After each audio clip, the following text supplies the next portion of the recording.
ezalaki benda bika entre bawazalendo na bango kamata mwana kamata mukolo. La population, le peuple, il y a nord et sud qui vous baza d'accord na bangote. Même ndenge bomona ko ba bengi batu na stade ba kekuna eza problème ya jeton.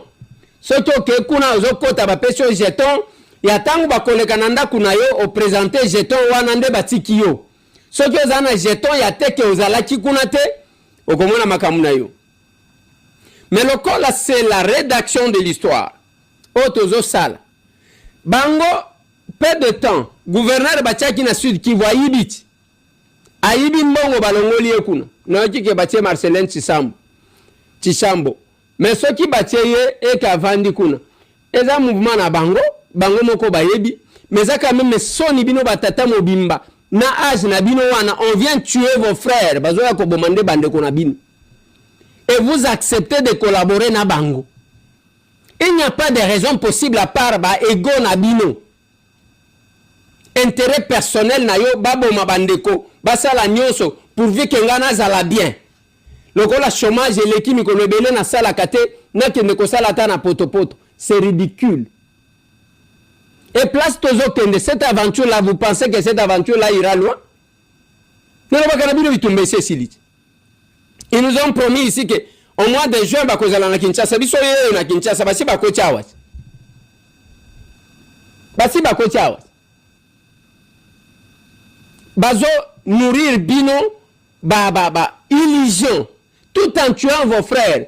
Et ce qui m'a toujours étonné, batu bazoaka, la tête ya ba rébellion, et za mingi batu bauta na ba province mususu. Donc, Nord Kivu na Sud Kivu ne place à Koboma, après bengi quelques leaders, o bazana lokoso, pour couvrir forfait et vous allez porter le sang de vos frères éternellement.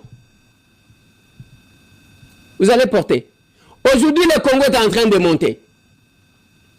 Double victoire Tozouaki. Na Nations Unies. Double victoire. Bolelit. Tokomi membre non permanent à Conseil de sécurité. C'est parce que le monde va comprendre que biso tozaba toi Kinya. Ezaba sanguinaire wana te. Lelo ba bimise loko RDC ba pekisi ba lobi ba to kendete. Je fais mes recherches o azana ya pesa ya ye na moni batali ici ba mboka o ba lobi bazo restreindre accès na bango aux États-Unis. Eza Afghanistan ndenge bazo affiché wana Birmanie, Tchad, Congo Brazza, Guinée équatoriale, Érythrée, Haïti, Iran, Libye, Somalie, Soudan et Yémen. De biso tomoni, ceux qui bino ozana mususu bokamati drapeau po balobi Congo, bokamati drapeau ya RDC boche yango kuna. Lokuta na bino aujourd'hui la RDC bazolo belango à travers le monde. Nalobi toza ba membre non permanent ya Conseil de sécurité. Toza tozui secrétariat adjoint, il y a 80e sommet, il y a Nations Unies. Et biso na ebisa kibino bitumba na Congo sesili parce que tobandi ko kata makambo ya batu. Bomona ki baye ko lukabiso awa. Pona ba Pakistanais na ba Indien. Biso ne to komi ko kata ba makambo. Et kamu singa na moni batu ango batu misusu batu bakrakaka. Balongwe pote bakeko kanga ba photo basala photo na Serena. Bakeko kanga ba photo c'est pas possible.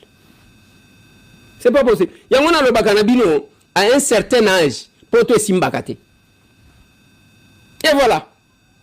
Ils sont là aux hommes à penser que bato bazaji ko luka occasion miavo akendata ko simba makila pour que va payer quelque chose. Aka bazo craquer Joseph Kabila bake bakangi ba photo. Sans surprise, j'ai vu mon vieux Frank Djongo. Ake kunata. Yewana keko kanga pe ya photo. Sony. Je me demande ce qu'ils ont là à la place Azali. Sony à Sony. Parce que tant que vous avez la image ya ndenge obeta maka obi ochaka tomate na bilamba to ndenge ngai na saki ko ya place wa. Ochaka tomate bona ko sala ba aventure, mais ce qui ocha tomate okosaka batu. pona batu ba yokela yo mawa ba mona ke yonde lombe bundaka mais bana batu les sportifs ba ozaki na bango zokengelo zotambola bo lokola soki ndenge nini ozaki ofuta bango combien ba kenda ba tia bango maboko na side na kanchachi sous ce monsieur là ebele batikala ba handicapé bakosa la sport na bango te ebele bazokufaka moko likolo ya modèle babetamaka na kanchachi sous Kabila et yo batu wana ofuta bango nini otiki bango yo wana okei sans soni okei kuna kokanga ba photo et kokanga yo ne lungi et c'est votre fin là-bas carrière politique na yo nyonso obuzie yango les gens biso tozali kotiela mutema ozoloba ozokumisa ye vient nanga nzokande eloko moko te je comprends pourquoi ba parti politique ebele babimisaka ta ba deux députés te kaga ye moko ndadimaka mais en quoi est-ce que vous êtes leader parti yango ezalaka wapi na ba parlement obosala combien de lois combien de contrôles nde biloko il faut tobanda kotuna moi je suis parlementaire aujourd'hui je suis fier de l'être et puis nalobaka 5 députés nalobaka 5 sur 500 construction du barrage Inga 3 le dossier de Constant Moutamba aujourd'hui il était devant son juge naturel qui est la cour de cassation précisément la procureur général près de la cour de cassation la suite c'est quoi? Et pour finir, la présence de Joseph Kabila à Goma. Ni ne sali que Kabila ya na Goma ye moko. Aimez, likez, commentez, partagez. C'est le Pascalius Kavoulou mwana mukolo mabele. Pourquoi mwana mukolo lupangu te mwana mukolo mabele? Parce que même ba étranger, totekeli bango mapangu, bana na bango bakomi bakolo mapangu. Mais ngai, parce que bakoko ya bakokolo ya bakoko na ngai, nde ba constitué au ezalelo République démocratique du Congo. Appelle-moi mwana ya mukolo mabele. Martin Fayulu Madidi ake kokutana na président Félix Antoine Tshisekedi Tshilombo. La première raison eza d'abord kona kokokisa maloba ya Etienne Tshisekedi wa Mulumba. Oya lobaki une fois UDPS au pouvoir, opposition et kozala lisusu te. Et vous remarquerez qu'aujourd'hui, Moutou Ameka qui kotikala na opposition, Martin Fayulu wana kimi ailleurs vers le pouvoir. Pourquoi? Parce que Kalami quittait le gouvernement d'union nationale et Zobima. De deux, Martin Fayulu a fait ses analyses. Et quelles sont les analyses de Martin Fayulu? Un, à ce stade, Martin Fayulu totalise na deuxième année ya Fati. Donc à ce stade, il a 72 ans. Ce qui est bâti ici, Nambulo etikali na deuxième mandat à président Fati, vous verrez que Martin Fayulu, qui mandat ici là, il aura au moins 75 ans d'âge. Via Vandi, à Kendaki, na France, et si vous avez na bangonyo son opposition, Bakatumbi, Bakabila Banini, Bakendaki Kosolola pour que Bakende na rébellion contre Félix Antoine Tshisekedi Tshilombo. Mais Moutou Aliboso Kiti na Goma, c'était Joseph Kabila. L'air Kabila Kiti na Goma, Fayulu Atali, Sultani Makenga abimi dans son silence à lobby. Kabila n'est pas notre leader. Kabila a en 5e position. Martin Fayulu a beti calcul. Bon. Ce qui Kabila obiso to lobby to soutenir. Na kata opposition to zala na bomoko poto bingana. Tshisekedi Tshilombo. Kabila déjà kuna bazolo ba que aza na 5e position. Et bon ngonga muntu na za Rwanda te. Sor nanga ko zala ndenge nini. Bon moni ndenge dia sali analyse dédé. Vieux Martin Fayulu Atali, le gouverneur Obatien à Goma n'a sorti médiatique dernièrement. À lobby, Joseph Kabila est venu pour Bunda Bitumba. Ya biso nyonso ba tout sito récupéré Mabele na biso. Via Vandi a beti calcul. Kabila déjà selon les pourparlers Malobaba Kabila, c'était Rwandais. Kabila, c'était un Tutsi. Aujourd'hui, moi, je ne suis pas Tutsi. Sors nanga kune kozala nini. Via zongi mwanda musimo. Après, via qu'on réfléchit. Parce que toza na fuite d'informations. Même Epenge Moutabanda ko critiqué Chilombo jour et nuit. On a vu la présence de Prince Epenge, de Vos Kitoko, na palais de la nation. Martin Fayulu a sali calcul à lobby. Ces gens se battent pour les intérêts de toutes. Moi, je ne suis pas toutes. Pour ceux qui t'ont conquéri, place Tanga et Kozalawa, viens se rendre compte que non, je risque d'être utilisé comme un préservatif. Ceux qui m'ont salé ici, ils vont boire un préservatif. Na place, na moi na papa soyo, et surtout na rébellion, mieux vaut na zongue pas à Félix. De toi, la diplomatie agissante du président de la République, Félix Antoine Tshisekedi Tshilombo, au niveau des États-Unis d'Amérique. Je vous ai annoncé dans le lobby, délégation ya Rwanda, niveau ya Qatar, ba bengani bango baza bango nyonso libana. J'ai dit bien ba bengani, on a nini ba bengani bango. Qatar se rendre compte que Masolo, il faut aller en République démocratique du Congo par la grande porte. Et j'annonce déjà à tous les Congolais qui sont en République démocratique du Congo, qui sont partout ailleurs, que Fachi a géré Makamweko Banda du 15 juin jusqu'au forum des gouverneurs na Lualaba, à Kopé Maté, à Kokende Malamoko, États-Unis d'Amérique. Makamwezo Banda du 15 au 29. Les 30 va signer Makamnyoso, toujours indépendance totale de la République démocratique du Congo devant la communauté internationale et la première puissance du monde qui est les États-Unis d'Amérique. Ndeko, Martin Fayulu, dossier, il y a président Eli Esili. Parce que Bayambiye et pas il y a président légitime Eli Félix Antoine Tshisekedi Tshilombo. Je parle de la diplomatie agissante du chef de l'État. Fachi Aouti a annoncé dernièrement à lobby incessamment nazo répondre tourner nangaï ya Congo. Et c'est quoi l'intitulé à tourner? Il y a président Félix Antoine Tshisekedi Tshilombo. Son tournée était au niveau du changement de la constitution. Et puis, Amérique, grâce à la diplomatie du président de la République et dans les partenariats gagnant-gagnant, l'Amérique a choisi de venir en République démocratique du Congo par la grande porte avec un contrat. Je dis bien un contrat de 500 milliards de dollars américains qui seront investis pendant 15 ans. Siko Talagaka, deuxième mandat aux autres aussi là, Fayulu Azana 75 ans d'âge. Ceux qui ont totalisé plus de 15 ans, et ça, combien? Vous verrez que le vieux Fayulu sera dans les 90 ans et il sera incapable d'aller au Congo un vieux de 90 ans. Et puis imaginez que ceux qui ont en opposition, Alingaka Zalawat. Fayulu Atali, Alobi Félix Tshisekedi veut réhabiliter Naba Américain aéroport ya Goma et puis tous les zones rouges.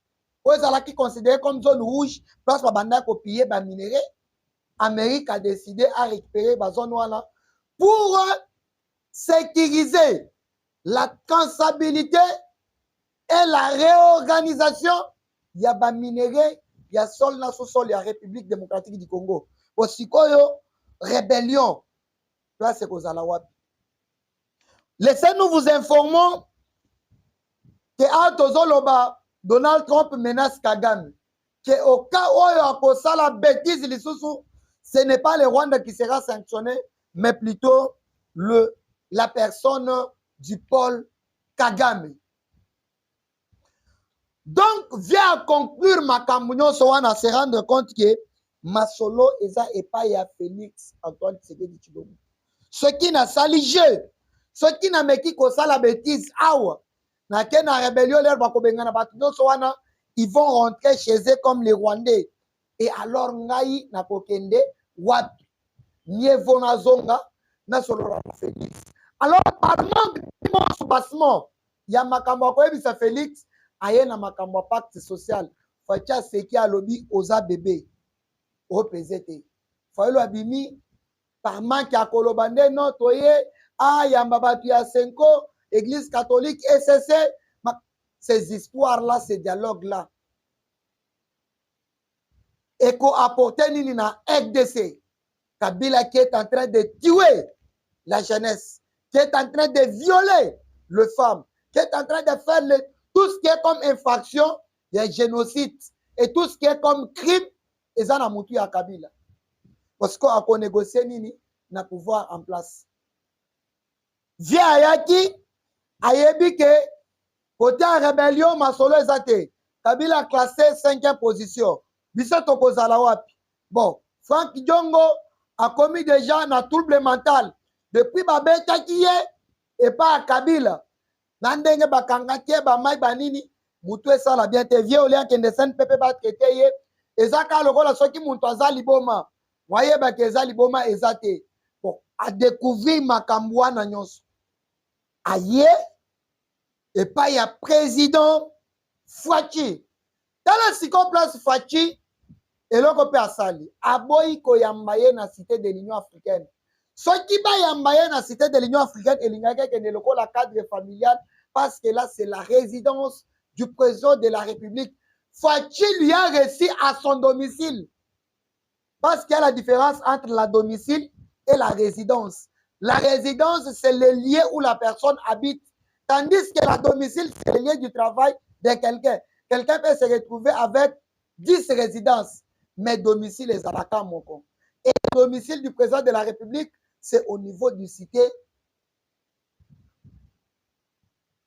palais de la nation plutôt, et non cité de l'Union africaine.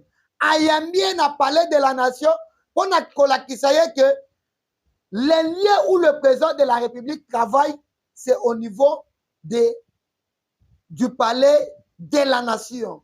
Na l'air bayambie, Fayulu aille avec le seul message. Parce que Ababa Solo là, bah filmater na téléphone, vidéo les autres ambrouan, ils ont na téléphone parce que balingaki biloko eko samate que non ils ont monté sotali image wan, ils ont clair que loko la caméra que non ba monter boybo. Quand nenge bazu yango na téléphone en vrai ba diffuser yango. Fayulu ayebi que gouvernement d'union nationale juste après peut-être le 30 juin sauf imprévu. Les jours où Toko Sili Saka signature et Silipan, Malamoko gouvernement d'union nationale les autres. Et dans le gouvernement d'union nationale, on ne va pas tenir compte ni de la représentativité. Il y a des partis politiques n'enge ba tiayaki na consultation qui n'a pas politique. Ou n'a pas politique exacte. Dédé. Makambo ya 450 tribus exacte no biso banyamuleng. Il y aura qu'un problème de la représentativité de 4 langues nationales. Les vieux musiques déjà à Katisaki, elle s'est retrouvée favorable. Des places Fayulu Ayembangu, ma poste kuna. Ça sera un gouvernement qui ne sera pas composé par beaucoup de personnes. Viens à sauter Malamoko Lobby, comme je ne t'ai pas consulté. Nenge Masolo Eza pas à Félix Tshisekedi.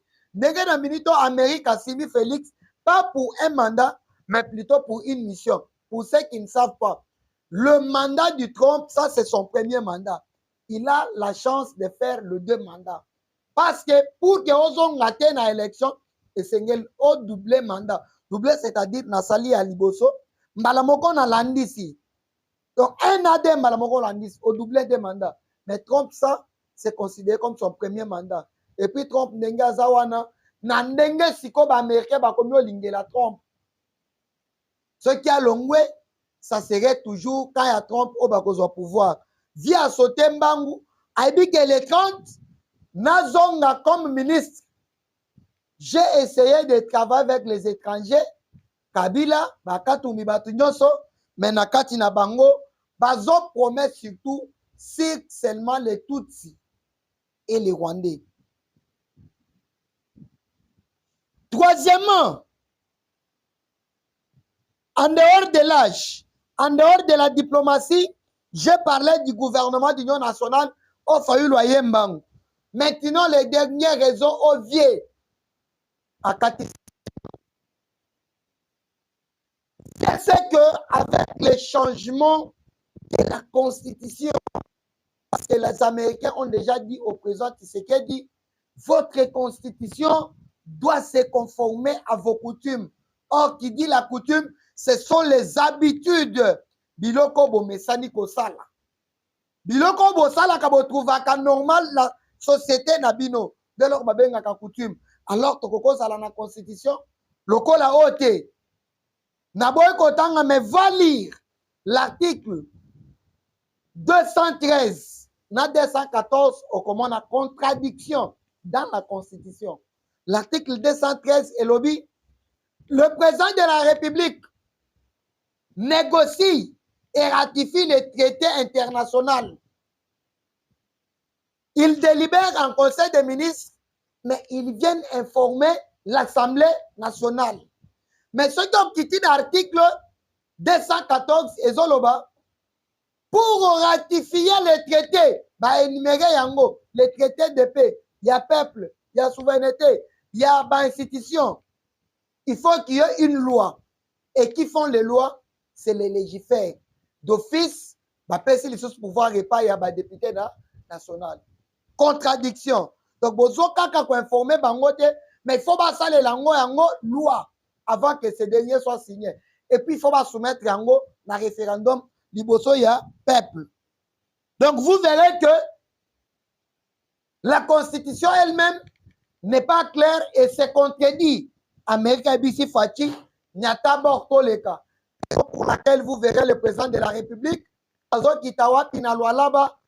les tournées, il y a pour éveiller conscience à peuple congolais dans la modification et rédiger une nouvelle constitution dans l'entièreté. On vient Fayou Loyebi très bien. Bayebi, ces constitutions, ils ont ignoré que deux partis politiques. Ou soit vous êtes dans le pouvoir, ou soit vous serez dans l'opposition. Et puis, Makambu, ils ont salement. Il y a que gouvernement, il faut la tailler par rapport à la majorité à l'Assemblée nationale et que la liste, on va quitter du régime semi-présidentiel au régime présidentiel où le président de la République d'office sera le chef du gouvernement. Donc, il la passe pour renverser Tshisekedi parce qu'il a la majorité populaire qui est son peuple. O Elingakaye. Devient Katisimbangu que gouvernement d'union nationale, c'est d'office gouvernement délibéré dans le conseil des ministres constitution, il y a Sika d'office à se retrouver dans Moupanzi, il y a Otolobi, il y a majorité et non opposition, parce que l'actuelle opposition est réputée de rebelle. Nalobi bien, tous les opposants, ce sont des rebelles. Au retour nanga Kaboun, kokota makambo Kaboun, mais l'eau pesali que Kaboun na kota na prison, yo membre responsable de l'institution, aux autres notobola bapine, yabatonanzela, c'est déjà une rébellion. Il s'est rebellé contre la loi et les textes légaux du pays. Avant américain, Oyo Baouti Kotinda et pas la Banque mondiale. Tous ont regretté comportement. Oyo Uto Salema Mukolo Alelo. Ça, j'ai Uto Kote Langaï. Tous en tristesse. Il y a l'Iwa, il y a Mo. Pionnier à Ibapes. Kabasele. Wapanga. Il y a justice. Asala Moussala. Au sanguin chef de l'État. Tata dossier, il y a eu de peste. Vous êtes les garants du bon fonctionnement des institutions. Tu es le président de tous les partis politiques. Pourquoi tu as eu des pestes, la famille politique, mais quand tu as le garant du bon fonctionnement des institutions. Et puis, Kobo Sanate, au signant, à Genève, que c'est la démocratie, on n'a qu'à s'incliner, l'air va voter Fayoul. Biso peuple, biso ba combattant de peste, Tobima Nanzela, Tobisayo Fati retiré signature. Les lots crise au sein de l'IDPS, Kabasele wan Pangakoufi. Pas torture. Kabasele Azamuntade au visible. Babomiye. Natangi nanga kombo mutute. Na boepe kokota na polémique. Mais nous voulons que la justice fasse son travail. 1 milliard de dollars américains destinés à la République démocratique du Congo pour la construction du barrage Inga 3. Pourquoi on a financé? Les États-Unis d'Amérique veulent la permanence du courant en République démocratique du Congo. Nenga Inga 1, et ça est insuffisant. Inga 2, ils ont servi Zambie, Afrique du Sud, Tanzanie, même une partie du Congo-Brazza. Donc, Inga 3, c'est uniquement pour les sociétés qui seront installées en République démocratique du Congo. Oyo Amérique, il y a 500 milliards de dollars américains. En attendant que le traité ou l'accord soit signé entre la République démocratique du Congo et les États-Unis d'Amérique, mais Sengeli va activer Malamoko Construction, il y a Inga 3. Amérique a outil pour investir 1 milliard de dollars pour la construction d'une nouvelle ambassade des États-Unis d'Amérique en face de l'IGF. Et l'Union Lobanine, par rapport à l'IGF, détournement Amérique et Moko Bandota Lango, FDC et Coma, Allemagne d'Afrique. Donc les 1 milliard de dollars est destiné au Congo pour que Basala Courant et l'Ongwakaka du Congo central qui Nagoma, qui Bukavu, Kindu, parce que Courant ne kenda kunate, et kende tiki sangani, et kende bazone rouge, barrage ya Inga 2 et Longwawa, Congo central, et Mati Boyekotika, Kasai Ekotika Tange Mati. Et Tikala Kokende Est Yambokate. Alors l'Amérique a tali projet wana, a José Yango, celui qui lui a bien expliqué, c'est le président Cyril Ramaphosa. Tous les pays au Bomoni va sanctionner les États-Unis d'Amérique. Que Batuna Bango Bakota Lissous Amérique, ce sont les pays voyous. Je dis bien les pays voyous. Ba pays Bozomonona, ce sont les pays oyo babandaki continuer na déstabilisation de la République démocratique du Congo. Et l'administration Trump est décidée et lobby bamboka nyoswana et ya lisusu na États-Unis d'Amérique. Le 4e point, dossier Constant Mutamba. Mutamba n'est pas accusé pour les détournements. Nazo bandelango bien. Mutamba n'est pas accusé pour les détournements. Mais Mutamba est accusé pour la procédure. Il y a passation de marché de gré à gré. Mais dans le côté d'investigation, et c'est le chef de l'État, le procureur général fait à la Cour de cassation, parce que c'est via la crise que c'est un kabiliste. Dans le Bakango, aujourd'hui, ceux qui ont changé de nationalité, je serai appelé peut-être français, mais d'origine congolaise. Ceux qui n'ont commis français, ils n'ont pas que Chibingina Chibawesili na Congo. Na ko respecter coutume na biso atakuna. Bana na ceux qui va salela ngote, ba loi ya mboka na biso ko frapper, bango peu importe place ba kosa. Donc origine ya muntu ba bomba kangote. Batoyo bomoni ba firmer ba tata nyonso wana, ce sont le grand kabiliste na ba kamere bomoni au niveau de l'Assemblée nationale, ne ba sali clique na bango, ce sont les kabilistes. Aujourd'hui, malgré ils ont essayé de changer l'identité pour devenir les Tshisekedistes, mais leurs origines, ce sont les kabilistes. On appelle ça exemple.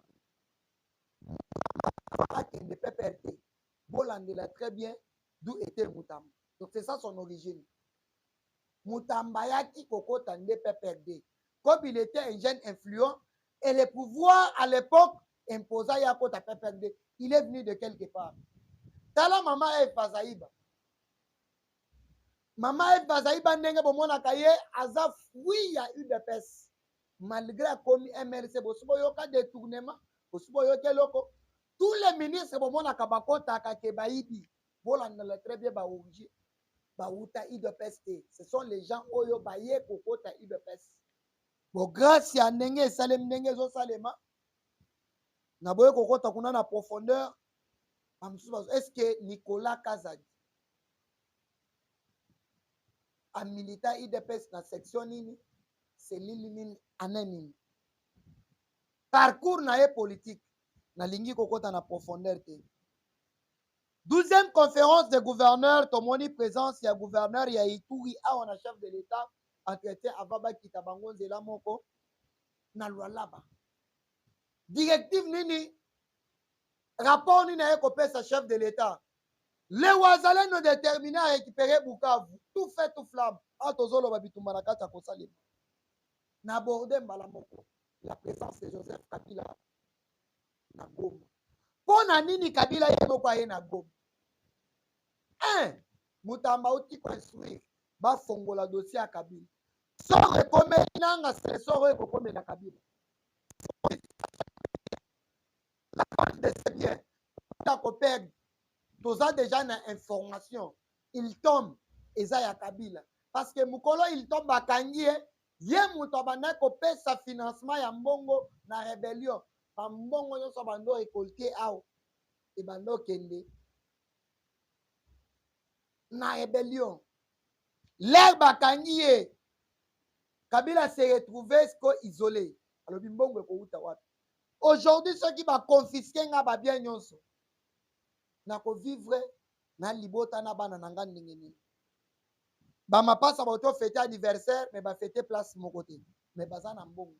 Wa fêter place na ye, wa fêter place na ye. Avant de continuer, laissez-moi vous dire na biso a na Congo so boti ba mapasa. To pesa ka bango kombo bibale. Na mbujima ezalaka mbuina kabanga. Na balubakat ezalaka kabange na kyungu na basange ezalaka kyungu na kapi na kananga ezala bato bapesaka kanku na chimu babusu bapesaka kanku na chibwabo. Kabila bapesie Kongo akabange lipasa na ezalaka nani. Et puis en dehors ya mapasa ne bapesa bango bakongo bapasa basalaka na bakongo bandoi na bango. Kabila à part Kongo akabangi ndoi na ye azalaka nani. Muntu nani na Kongo akobota manakatanga bapesi Kongo ya zanga bandoi. Nani asayoki bapesi Kabila Kongo. Parce que Kabila c'est le poste, non, ce n'est pas son nom. Chez nous, ici, atana code de la famille, mwana soki abotami, d'office azwaka poste non Kongo papa na ye. Soit le nom azwaka Kongo na ya papa na ye bapesi poste non. Mais Kabila, le nom de Kabila, c'est son poste non. Ndenge Zoé Kabila, Joseph Kabila, Jeannette Kabila. Alors, kombo ya Jeannette Yakat azalakanat, kombo ya Kabila pe azalakanat. Kabila est na Goma, pourquoi? Parce qu'il devrait subir le même sort avec Corneille Nangaa. Et na kati ya masolo wana na ba négociation wana ndenge accord makambo ezobanda du 15 au 29 juin nde Kabila ye moko aye na Goma. S'il faut négocier avec le M23, Kabila qui ne négocie na bango pour que bazon tsele ba avantage abo makambo procès. Or procès ba matabakita procès ko salema. Kabila linga te, on va confisquer et saisir ses biens. Et puis moutinyo so ko collaborer ou bien qu'on a la contact na Kabila d'office sera considéré comme un rebelle. Donc Kabila ye pour que Mokil Mobimbe bake yende responsable de M23 s'il faut négociation avec le M23 Kabila ken. Mais confusion côté Libango Sultani Makengalobi, Kabila n'est pas notre leader, Kabila est en 5e position. C'est votre humble serviteur